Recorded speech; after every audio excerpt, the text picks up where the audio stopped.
Praise lord అండి అందరికీ. మరి దేవుని సేవకుడైన అభినయ్ దర్శన్ని ఒక క్రిస్టియన్ పార్టీ భరోసా పార్టీ లీడరు, మరి అదే విధంగా ఆయనకు ఒక సంస్థ ఉంది. ఆ సంస్థ యొక్క లీడరు, అనేక మంచి కార్యక్రమాలు చేస్తున్న వ్యక్తిని మరి ఎట్లాగైతే లాస్ట్ టైం ఒక పాస్టర్ని కిరాతకంగా రోడ్డు మీద చంపారో సేమ్ అదే విధంగా హత్య చేద్దామని మళ్ళా ఈరోజు అభినయ్ దర్శన్ మీద హత్య చేసిన ఘటన మనం చూసుకోవచ్చు. హత్య చేసి కేవలం కొన ప్రాణంతో బయటపడ్డాడు. మరి ఎందుకు ఇవంతా ఇంత హిందూ సంస్థలు ఎందుకు భయపడుతున్నాయి అభినయ్ దర్శన్కి?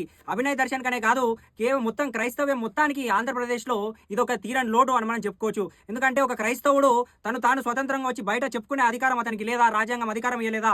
ఎవడో ఒక హిందూ ఒక గ్రూప్ వచ్చి మరి అటాక్ చేసే అంత ఆ రాష్ట్రంలో మరి పోలీసింగ్ వ్యవస్థ కానీ, సెక్యూరిటీ వ్యవస్థ కానీ, లేకపోతే అతను చేసిన తప్పుల వ్యవస్థ కానీ మరి దాన్ని ముందు నుంచే గమనించుకుంటూ ఉండాలి కదా.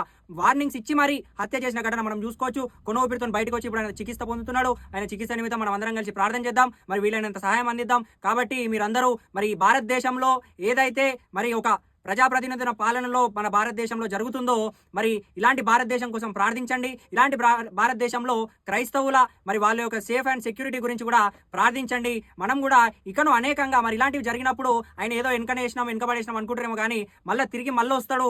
మళ్ళీ చేసుడైతే ఆపడు. కానీ మీకు అప్పుడు మీ ముఖాలు మీరు ఎక్కడ పెట్టుకుంటున్నారో మీరు చూసుకోవాలి. మరి పోలీసులు కూడా ఎటువంటి వెనకాడకుండా వీళ్ళని ఎన్ని రోజులకు అరెస్ట్ చేస్తారో చూద్దాం. మాక్సిమం అరెస్ట్ చేయరు, పట్టుకోరు. ఒకవేళ పట్టుకున్న స్టేషన్ వెళ్ళి వదిలేస్తారు. ఎందుకంటే వాళ్ళు పెద్దవాళ్ళ హ్యాండ్ ఓవర్లు ఉంటారు కాబట్టి ఇవన్నీ చేస్తారు. క్రైస్తవం గురించి మరి భారతదేశంలో క్రైస్తవం గురించి అందరూ ప్రార్థించండి. ఈ వీడియో వీలైనంత మందికి షేర్ చేసి ఇన్ఫర్మేషన్ పాస్ చేయండి. Thank you. Praise the lord.